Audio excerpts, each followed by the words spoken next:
Hello, welcome to my YouTube channel. Today, we will learn about 2 tricks of Microsoft Excel.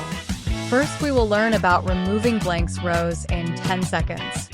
Say bye-bye to manually removing each blank row one by one. Say bye-bye to manually removing each blank row one by one. Select Complete Table, then press Ctrl+G. Go to Special, and then click on Blank. All blank rows are selected. Now press Ctrl+-. Then click on Delete Entire Row. All blank rows are deleted in one go.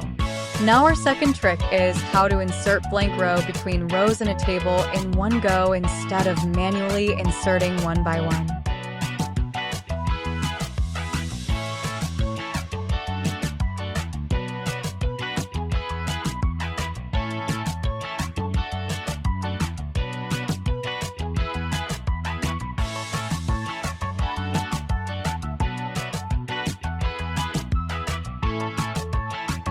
Add numbering according to rows in table.